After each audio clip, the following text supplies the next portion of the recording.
In the book of Hebrews chapter 1 verse 1 and 3, ito po ang pamagat natin, how God speaks.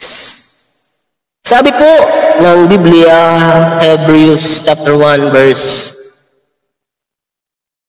1 up to verse 3. God, who at the various times and in the various ways spoke in time past to the fathers by the prophets, He has in these last days spoken to us by His Son, whom He has appointed heir of all things, through whom also He made the worlds, who being the brightness of His glory and the express image of His person, and upholding all things by the word of His power, when He had by Himself purged out sins, purged our sins, sat down at the right hand of the Majesty on high. Wow. How God speaks.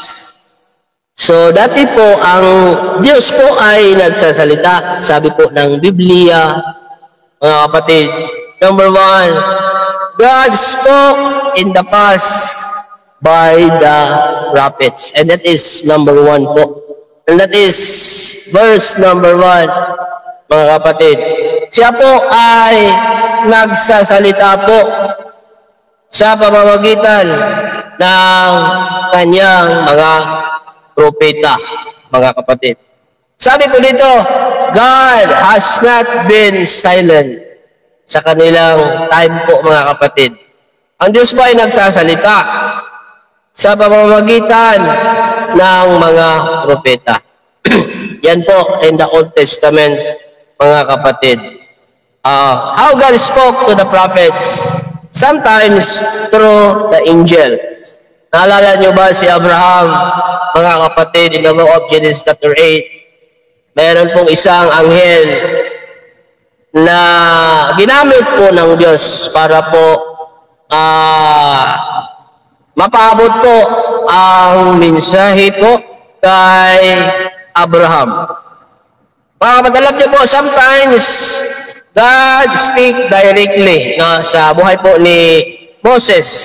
Kung mababasa po natin, mga kapatid, in the book of Exodus chapter 3. And sometimes through creation. Yung nakikita natin, mga kapatid, as to David in Psalm chapter 8, siya po ay nagsasalita. In the lands of Daniel, mga kapatid, sometimes through visions. Daniel 7, mga kapatid. Always by the Holy Spirit, sabi po dito. At yan po ang sinabi po sa 2 Peter verse 1, chapter 1 verse 21, I mean, mga kapatid. So yan po, mga kapatid. Siya po ay nagsasalita through prophets. Before, mga kapatid. Ngayon, meron pa rin mga propeta ngayon, mga kapatid, na ginagamit po ng Diyos, mga kapatid. Number 2, God has spoken in these last days. In these last days, siya po ay nagsasalita.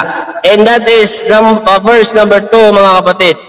From Pentecost to the kingdom. Ayan po ang sabi ng book of Acts, chapter 2, verse number 17. He is speaking to us now, mga kapatid. God is not silent in any age. Ibig sabihin po, siya po'y patuloy po na nagsasalita sa bawat isa, mga kapatid.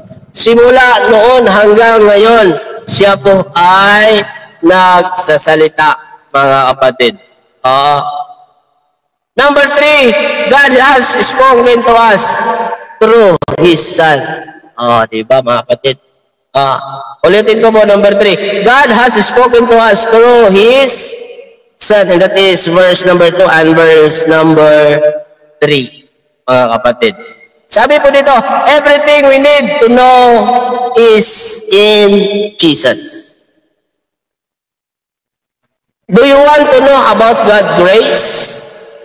Then, we will study about Jesus, mga kapatid. Do you want to know about God's love? Oh, ayan po si Jesus. Do you know about God's power? And that is in Jesus. Do you know about the wisdom? And that is in Jesus. Do you know about the future?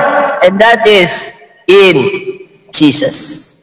Ito po ang Biblia, mga kapatid. Ito po from Genesis to Revelation. Ito po ay inspired by the Holy Spirit, mga kapatid. Ito. Hindi lang po ito basta-basta na libro. Mga kapatid, ito po ay inspired of the Holy Spirit, mga kapatid. Ito po ay totoo, mga kapatid. Amen. Yes. Proven and tested, mga kapatid, na alam po natin ang tunay po na katotohanan. Kasi maraming hindi po tunay na mga katuruan ngayon. Maraming hindi po totoo na mga katuruan. Pag-ingat po tayo, mga kapatid. Dili siya pandaot, mga kapatid. Si Jesus po, nasa kanya po ang lahat, ang sagot ng ating mga tanong, mga kapatid. Basahin ko po ito sa Tagalog, mga kapatid, Hebreo. In the book of Hebreo. Ito po, Tagalog. Napakaganda po nito sa Tagalog, mga kapatid. Noong una, nagsasalita ang Diyos sa ating mga ninuno sa iba't ibang panahon at iba't ibang paraan sa pamamagitan ng mga propeta.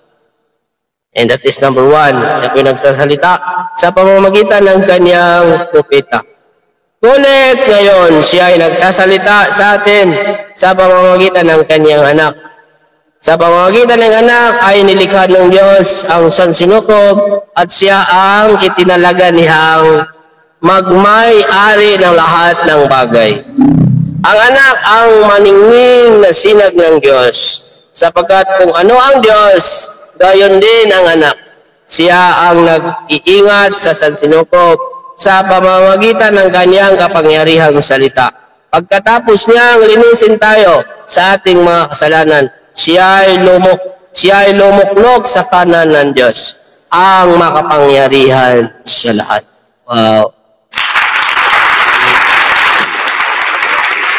So mabuti po ang Diyos, mga kapatid, dahil simula noong una hanggang ngayon, mga kapatid, nandyan po siya, patuloy po siya na nagsasalita, patuloy po siya nangusap sa bawat isa sa atin, mga kapatid.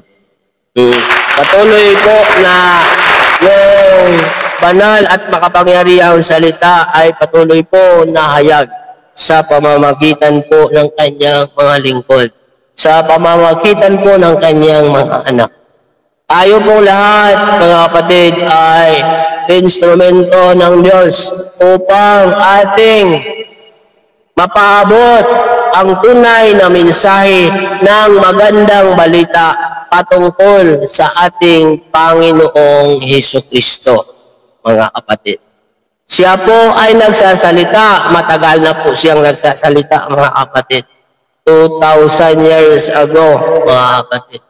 Mahigit, siya ay walang sawa na nagbabahagi po ng salita po ng Diyos, mga kapatid. Hindi po siya napapagod, hindi po siya nagsasawa, mga kapatid, sa pagsasalita.